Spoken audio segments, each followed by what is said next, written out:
افسوس کے ساتھ یہ کہ میں نے پہلے بھی بولا تھا کہ داغی پھلوں سے کوئی فروٹ چاٹ نہیں بناتا.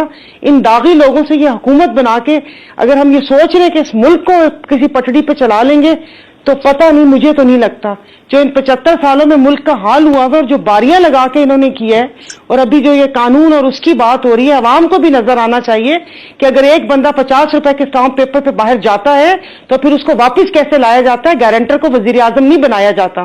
یا وہ کلفی والا بیچارہ نہیں ہوتا کہ کلفی اس نے وہاں پر لگا لی تو اس کو 5 لاکھ روپے جرمانہ اور اس کو سزا دے کے بڑا فخر سے سر بلند ہو گیا کہ ہم نے جسٹس اور یہ انصاف کا بول بالا کر دیا. چک شہزاد میں جو فارم ہاؤسز بنے ہوئے غیر قانونی اور غیر قانونی مالز بنے ہوئے, ان کو گرا کر دکھائیں تو تب ہم مانیں. باقی انہوں نے عزم کا اظہار کیا تو اس عزم کے اظہار میں ہم ساتھ ہیں, لیکن میری ان سے استدعا ہے کہ ان داغی لوگوں کے ساتھ یہ عزم تو مجھے متزلزل نظر آتا ہے. میں ابھی بارہا کہہ چکی ہوں کہ لگتا ہے سمدھیوں کی لاٹری نکلی ہوئی ہے, بھلے وہ کے پی کے گورنر صاحب ہوں یا اسحاق ڈار صاحب. تو مطلب ایک سیاسی بندہ چاہیے, تو کیا اتنی سیاسی تاریخ میں کیا ایک یہی سیاسی بندے جو نون لیگ کے ورکر ہیں اور ایک ابھی وہ وزیر بھی ہیں, تو کیا یہ غیر جانبدار ہوگا؟ لیکن ہم لوگوں کے شاید اخلاق اتنے بلند نہیں ہیں, کیونکہ یہی کرنا ہے کہ اگر نگراں حکومت بھی آ گئی تو ہمیں یہی ہوتا ہے کہ بھائی اپنے بندے لگا لو. کیا اے سی, ڈی سی, ڈی پی او یعنی کہ جانے سے پہلے ساری چیزیں مینج کر لو تاکہ وہ الیکشن ہمارے ہی حق میں ہو. بس ایسا ہی ہے کچھ. اس کے اوپر کیا وہ کرنا, اپنا لائیں گے لے کر ان کا نام آ جائیں گے تب بھی آپ میں کچھ نہیں کر سکتے, اور کہیں اور سے نام آیا تب بھی کچھ نہیں کر سکتے. بس ایک دوسرے کو تسلی اور دلاسے دے رہے ہیں. آج 100 سنار کی اور 1 لوہار کی اور وہ 100 پریس کانفرنس تو ہم سن چکے ہیں, لیکن آج ایک عزم کا اظہار جو آپ کے چیف آف آرمی اسٹاف نے لیا ہے کہ واضح طور پر ہم اس ملک میں دم نہیں لیں گے جب تک ہم اس ملک کو اس بحران سے نہیں نکال لیتے, اس بحرانی کیفیت سے نہیں نکال لیتے. ہم غیور بھی ہیں, باصلاحیت بھی ہیں. تو اب آپ کو یقین آ گیا ہے کہ معاملہ کچھ ہونے والا ہے. یہ chief of army staff Asim Munir صاحب نے. اچھا جی جی, کیا مجھے سمجھ نہیں آئی کہ اب پاکستان نہیں, میں کہہ رہی ہوں 100 سنار کی 1 لوہار کی پریس کانفرنس بہت ہوئی ہے, لیکن ایک عزم کا اظہار جو ہوا ہے اس سے کچھ بہتری کی امید کی جائے. نہیں, بہتری کی امید ہونی چاہیے اور کرنا. میں تو کہتی ہوں کہ اب یہ میوزیکل چیئر ختم ہونی چاہیے, اور یہ جو بیٹھ کر یہاں پر فیصلے ہو رہے ہیں یا کہ کسی دوسرے ملکوں میں کہ کون ہوگا کون نہیں ہوگا, کس کا حصہ کیا حصہ, اگلی دفعہ کون آئے گا, کس کا وزیر اعظم آئے گا, کس کا نہیں آئے گا. تو ان کو یہ بتانا چاہتی ہوں کہ یہ جو ملک ہے بہت قربانیوں سے ملا ہے. یہ کوئی ایسے پلیٹ میں رکھ کے ہمیں آزادی نہیں ملی تھی. تو خدا را اس آزادی کی قدر کریں. یہ نہ ہو کہ خدا نہ خاصا خدا پاک بھی ہم سے ناراض ہو جائے اور ساری اپنی جتنی بھی ایفرٹس اور سب چیزیں ہیں وہ اپنے اس ملک کو اس پٹڑی پہ لانے کے لیے وہ کریں. لیکن افسوس کے ساتھ یہ کہ میں نے پہلے بھی بولا تھا کہ داغی پھلوں سے کوئی فروٹ چاٹ نہیں بناتا. ان داغی لوگوں سے یہ حکومت بنا کے اگر ہم یہ سوچ رہے ہیں کہ اس ملک کو کسی پٹڑی پہ چلا لیں گے تو پتہ نہیں, مجھے تو نہیں لگتا. جو ان 75 سالوں میں ملک کا حال ہوا ہے اور جو باریاں لگا کے انہوں نے کیا ہے, اور ابھی جو یہ قانون اور اس کی بات ہو رہی ہے, عوام کو بھی نظر آنا چاہیے کہ اگر ایک بندہ 50 روپے کے اسٹامپ پیپر پہ باہر جاتا ہے تو پھر اس کو واپس کیسے لایا جاتا ہے. گارنٹر کو وزیر اعظم نہیں بنایا جاتا. یا وہ کلفی والا بیچارہ نہیں ہوتا کہ کلفی اس نے وہاں پر لگا لی تو اس کو 5 لاکھ روپے جرمانہ اور اس کو سزا دے کے بڑا فخر سے سر بلند ہو گیا کہ ہم نے جسٹس اور یہ انصاف کا بول بالا کر دیا. چک شہزاد میں جو فارم ہاؤسز بنے ہوئے غیر قانونی اور غیر قانونی مالز بنے ہوئے, ان کو گرا کر دکھائیں تو تب ہم مانیں. باقی انہوں نے عزم کا اظہار کیا تو اس عزم کے اظہار میں ہم ساتھ ہیں, لیکن میری ان سے استدعا ہے کہ ان داغی لوگوں کے ساتھ یہ عزم تو مجھے متزلزل نظر آتا ہے. جی, الیکشن ایکٹ میں ترمیم کے حوالے سے کہ با اختیار کرنا ہے انٹرم سیٹ اپ کو, کیونکہ ہمیں فائنینشیل چیلنجز کا سامنا ہے اور کیونکہ وقتی ڈیسیشنز ہونی ہے, ٹائملی ڈیسیشن ہونے کے لیے امپاور کرنا پڑے گا نگراں سیٹ اپ کو.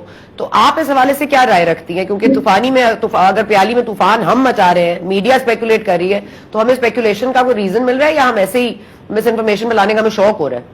نہیں, ایسا تو نہیں ہے. ظاہر ہے کہ کوئی بات ہوتی ہے, دھواں وہیں سے اٹھتا ہے جہاں پر آگ لگی ہوئی ہوتی ہے. اور ابھی ایک پروگرام میں زبیر صاحب نے کہا کہ کچھ لوگوں کو نام اڑانے کا شوق بھی ہوتا ہے, لیکن ساتھ ہی کہا کہ اسحاق ڈار صاحب ایسے نہیں ہیں, لیکن کچھ لوگوں کو نام اڑانے کا شوق ہوتا ہے.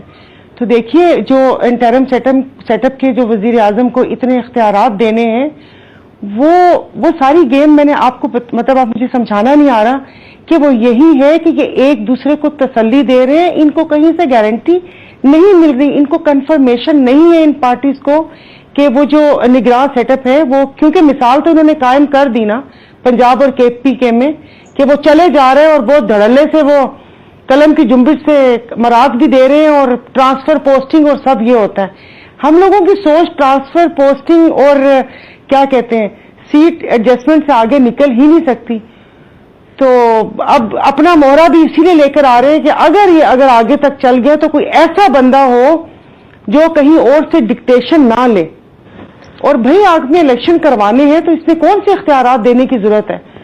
آپ 3 مہینے کے اندر کروائیں, کہیں لکھا تو نہیں ہوا. دنیا کے کتنے سارے ممالک ہیں کہ جو سٹنگ گورنمنٹ بیٹھ کے وہ الیکشن کرواتی ہے, لیکن ہم لوگوں کے شاید اخلاق اتنے بلند نہیں ہیں کیونکہ یہی کرنا ہے کہ اگر نگراں حکومت بھی آ گئی تو ہمیں یہی ہوتا ہے کہ بھائی اپنے بندے لگا لو, کیا اے C D C D P او یعنی کہ جانے سے پہلے ساری چیزیں مینج کر لو تاکہ وہ الیکشن ہمارے ہی حق میں ہو. بس ایسا ہی ہے کچھ. اس کے اوپر کیا وہ کرنا, اپنا لائیں گے لے کر ان کا نام آ جائیں گے تب بھی آپ میں کچھ نہیں کر سکتے, اور کہیں اور سے نام آیا تب بھی کچھ نہیں کر سکتے. بس ایک دوسرے کو تسلی اور دلاسے دے رہے ہیں.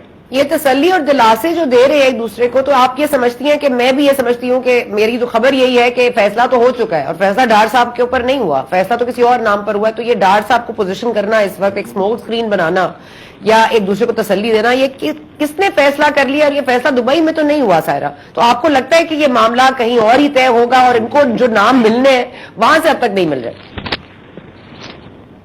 وہ تو دیکھیے آپ ماضی میں بھی دیکھ لیں, معین قریشی صاحب آئے, وہ ہم نے نہ ان کو کبھی دیکھا نہ کچھ. خیر اس وقت اتنا شعور بھی نہیں تھا کہ ایسے معاملات دیکھیں, پر ظاہر ابھی پڑھتے ہیں. وہ وہاں سے آ گئے, پھر شوکت عزیز صاحب آ گئے. یہاں پر کچھ بھی ہو سکتا ہے اور معاملات ظاہر ہے اپنے پاکستان میں. مطلب ایسا کون سی پریشانی ہے؟ کیا ان کو آڈیو لیکس کا ڈر ہے؟ مطلب بھروسہ ہی نہیں ہے اپنے یہاں پر بیٹھ کے بات کرنے کا, جو اتنی دور سمندر پار بیٹھ کے اس ملک کے فیصلے ہوں گے اور حصہ بقدر جسہ ان لوگوں کو ملے گا کہ آپس میں کس کا حصہ کتنا, کس کا حصہ کتنا. تو یہ وہ کہتے ہیں نا کہ یہ اپنا بھی کام مطلب پورا وہ کر رہے ہیں کہ اگر وہ سیٹ اپ لمبا چل گیا تو حصہ بقدر جسہ ہم کس چیز کے اوپر ہم لوگ ہاتھ رکھ سکتے ہیں. لیکن اور یہ تاریخ کا انتظار بھی کر رہے ہیں ان کے ممبر کے ساتھ بھی بیٹھ جائے پروگرام میں. مجھے نہیں پتا کہ یہ جسٹس فائز عیسیٰ کو اتنا متنازع کیوں بنا رہے ہیں, کیوں نون اور پیپلز پارٹی والے اتنا خوش ہو کے اس تاریخ کا انتظار کرتے ہیں کہ جسٹس فائز عیسیٰ صاحب وہ آئیں گے. بھائی وہ آئیں گے تو ہمیں بھی تو پتہ چلے وہ کیا کریں گے, انصاف اور قانون کے مطابق ہی فیصلہ کریں گے یا ان کی منشا کے مطابق کریں گے. یہ کیوں اتنا خوش ہو رہے ہیں؟